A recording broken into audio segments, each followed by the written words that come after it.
નમસ્કાર મિત્રો, ભવાની ડેરી ફાર્મમાં આપનું હાર્દિક સ્વાગત છે મિત્રો. મિત્રો, હવે આપણે ઘણા મિત્રોના ફોન આવે કે યોગેશભાઈ આપણે તબેલો કરવો તો ક્યાંથી સ્ટાર્ટિંગ કરવું, ગાયમાં કરવું, ભેંમાં કરવું, એ રીતે ઘણા ભાઈઓના ફોન આવે છે.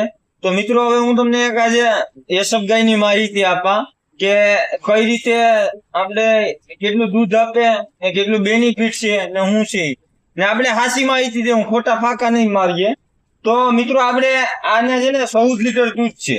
આ આપણે પ્યોર બ્રીડ છે, 14 લીટર દૂધ છે મિત્રો. હવે એનો આખા દિવસનું 28 લીટર દૂધ થાય. હવે એમાં માની લો કે ખાંડ આપણે 10-12 કિલો ખાંડ ખવડાવી દઈએ, અને એને બીજું આપણે વિટામિન એસ દઈએ. વિટામિન એસ 10 ml 2 ટાઈમ દઈએ, 20 ml વિટામિન એસ દઈએ. અને આસળમાં ફેવિકોલ આસળું છે ને એના કન્વર પેક થઈ જાય એના માટે આપણે હારામાં હારું ફેવિકોલ વાપરીએ. 557 રૂપિયાનું આ આવે.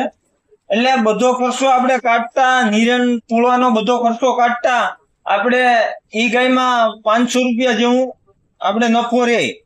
એટલે બધું કાઢી લો ને આપણે જે ગાયને રોકાણ કર્યું હોય તો એને વાસુડા આવી હોય કે વાસડી આવી હોય, હારી બ્રીડનું તમે એનો વ્યવસ્થિત ઉછેર કરો એટલે તમારા પૈસા ઈ આજ વેતરમાં બધા ઉભા થઈ જાય. એટલે એમ કે ભાઈ આપણે 1,05,000 કે 1,10,000 રોક્યા હોય કે 1,25,000 રોક્યા હોય તો કે એ આપણે કઈ ભેગા કરી લેવું ને કઈ કરી લેવું. તો મિત્રો, એ નહીં વિચારવાનું, કારણ કે વાસડો કે વાસડી એટલે વાસડાની માંગ એવી છે ને વાસળીઓની માંગ એવી છે.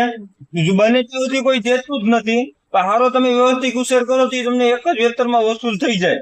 તો મિત્રો, કોઈ પણ કંપનીમાં જે આપણા ભાઈઓ છે તો એ કોઈ મૂંઝાતા નહીં કે આલો તબેલો કરવામાં આમ થાય કે ઓલું થાય. એ ટેન્શન તમે ત્યારે છોડી દેજો. તબેલામાં નુકસાની નથી. વ્યવસ્થિત પશુને વ્યવસ્થિત તમે ખરીદી કરો ને તો બને ત્યાં સુધી તમારે તબેલામાં નુકસાની જાતી નથી. તો મિત્રો, તમને અમારો આ વિડીયો સારો લાગ્યો હોય તો લાઈક કરો, શેર કરો અને સબસ્ક્રાઈબ કરો.